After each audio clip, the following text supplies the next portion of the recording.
Hello friends, so again we are here to solve the next question of mathematical physics book written by H.K. Das. So today we are going to solve question number 1 of exercise 1.2 and we have to find in this question that what should be the value of lambda so that these three vectors are coplanar. So first of all we will discuss that what do you mean by coplanar vector. So students, coplanar vectors are those vectors which lie on the same plane. So how do we prove that these three vectors are coplanar? Suppose that these three vectors are not coplanar, or consider that these three vectors are not coplanar, so that means they will lie at the different planes.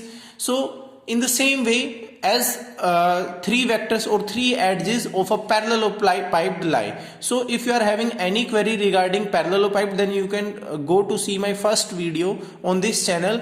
We have already discussed in this that what are parallelopiped.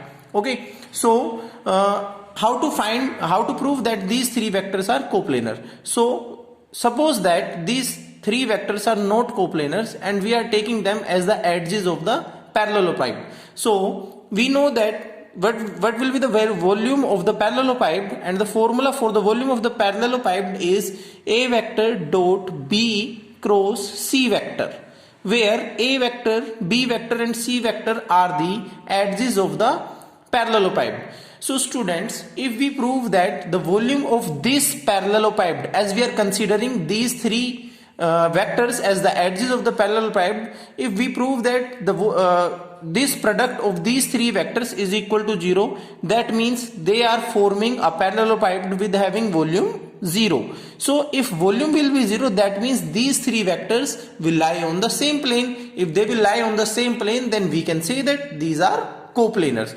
So as we know that the formula of the volume of the parallelopiped is A vector dot B vector cross C vector, and this can also be written in the form of determinant of A vector, B vector and C vector. So I am finding the determinant of all these vectors, and to find this I will put the values in the determinant. So A vector is I cap plus j cap plus k cap, so that value will be 1, 1 and 1. The value of B vector is 2 cap minus 4 cap, so I can put 2, that is for I cap, and 0 for j cap and minus 4 for k cap.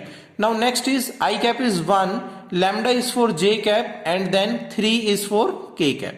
So to calculate this value we can put it over there.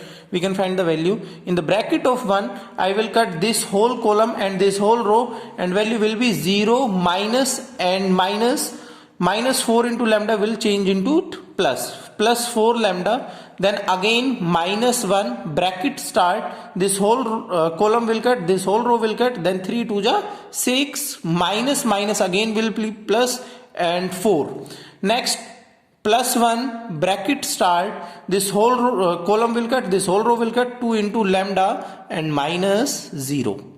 So this value should be equals to 0. So from here I got the value that 4 lambda into 1 will be 4 lambda, minus 6 plus 4 is 10, and into minus 1 will be minus 10, plus 2 lambda is equal to 0. So from here 6 lambda minus 10 is equal to 0, and 6 lambda equals to 10. So from here lambda will be equals to 10 by 6 or 5 by 3. So this is our required value of lambda, for which value these three vectors will lie in the same plane. Thank you. Have a good day.